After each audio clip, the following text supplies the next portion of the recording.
ये इंसान जब जब कैमरे के सामने आकर कुछ बोलता है तो देश का बेड़ा गर्क करके ही जाता है। अभी तक 5 स्टेट्स में इलेक्शन चल रहा था, तब इन्होंने कुछ नहीं बोला और जैसे ही इलेक्शन के रिजल्ट आते हैं इन्होंने अपने हाथ खड़े कर दिए और बोल देते हैं कि भाई मेरा काम तो हो गया, अब जो कुछ भी करेगी आम जनता करेगी। और ये अपनी नाकामी का फल आम जनता पर थोप देते हैं कि आप डीजल पेट्रोल कम यूज करो, फॉरेन कंट्री में कहीं जाने का सोच रहे थे तो वहां मत जाओ, आप 1 साल तक गोल्ड मत खरीदो, यहाँ तक खाने का तेल भी कम यूज करो और वर्क फ्रॉम होम करो। और ये इतने बड़े बेशरम है कि करीब 7 बजे बोलते हैं कि डीजल पेट्रोल कम यूज करो और ठीक 2 घंटे बाद ये अपनी 100 से ज्यादा गाड़ियां लेकर रोड शो करने निकल जाते हैं। आपने देश की जनता को तो बोल दिया कि आप अपने फॉरेन ट्रिप्स को अवॉइड करिए, लेकिन आप खुद 15 तारीख से 4 देशों की यात्रा करने जा रहे हैं। पहले आप खुद अपनी फॉरेन ट्रिप्स तो कैंसिल कराइए। ये बोल रहे हैं कि कैसा भी फंक्शन हो, कैसी भी सिचुएशन हो, 1 साल तक कोई भी गोल्ड मत खरीदिए। लेकिन शायद मोदी जी ये बात भूल चुके हैं कि इन्होंने देशवासियों को इस लायक छोड़ा ही नहीं है कि वो जाकर गोल्ड खरीद सकें।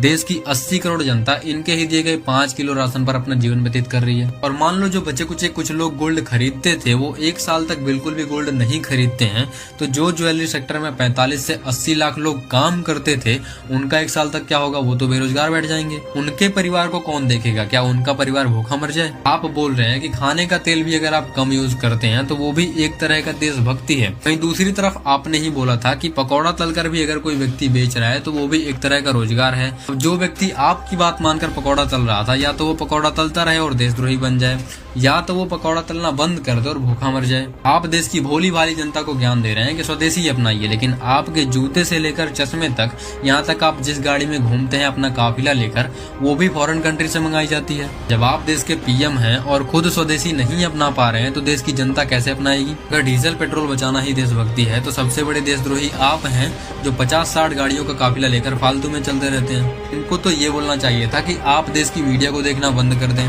देश का बेड़ा गर्क करने में दूसरा हाथ मीडिया का ही है। जो काम मीडिया को करना चाहिए वो हम जैसे क्रिएटर्स कर रहे हैं। तो आप सपोर्ट दिखाने के लिए फॉलो कर सकते हैं। बाकी जय हिंद जय भारत दोस्तों।